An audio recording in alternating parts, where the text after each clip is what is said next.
Hey, this is Josh with Jarvis with Atlanta Short Sale Listings and AvoidAtlantaForeclosure.com. And today, really want to cover for our new short sale resource guide. You can actually see this on the seller resource section of our website for Wells Fargo today. Last time we did Bank of America, and we're going to be covering each bank, at least that we've had experience with, on the website as a sort of definitive resource for you and also for agents. One side note before we begin. This is our experience, and so it's based on that, and it is definitely specific to Georgia. So if you're an agent from maybe Ohio or something and you're on this website, thanks for visiting. But I don't know if the information is the same in your state as it is here. So I'm excited about talking to you about Wells Fargo. Wells Fargo is great. I know that's very generic, but as far as our we don't like to meet clients via short sale because obviously there's usually some sort of hardship. I'd rather meet them under other terms. But if I do have to meet them and they do have a bank loan, I was really hoping it would be with Citi or Wells Fargo. Wells Fargo is pretty easy to deal with. We understand how their escalation process works. So if we run into any issues, the escalation process is actually pretty easy.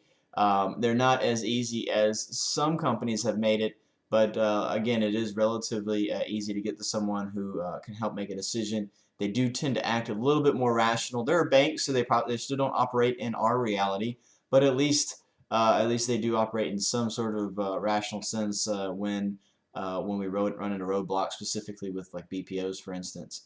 Now, Wells Fargo is running typically for us somewhere around 45 days for approval. We have gotten a lot under 30, but for the most part, about 45 days, and that's if there's no second lien. Now, if there's a second lien with another company, then that could take a little bit longer. The other thing I wanted to talk to you about is that how their new process works and how do you qualify. First of all, how do you qualify for a short sale? And this is pretty much across the board. If you're upside down and you need to sell, yeah, I mean, there's not as much a requirement on a specific hardship anymore. If you need to sell a house or you have a good reason to sell the house and you're upside down, you pretty much qualify. And so you can call us if you have other questions about that. But the process, Wells Fargo used to let the agents just sort of submit paperwork, and we can do that still. But they also have an option now for the homeowner to sort of call and initiate the short sale process on their own. So that's a different. It's different than it used to be, whereas the agents were sort of responsible for that. Otherwise, where if customers or homeowners actually called in, they typically got lost in the phone system. So the package is going to be located on our site, and you'll see it below. If you have questions about the package, feel free to email me. We're taking this directly off of Wells Fargo's website.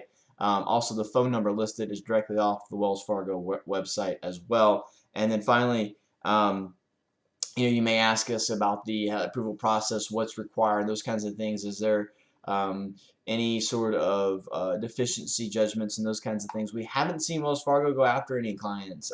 They tend to actually be pretty easy on our clients. Now, some banks are a little tougher. They treat it definitely like the debt collection process that it is. But in Wells Fargo case, there's not.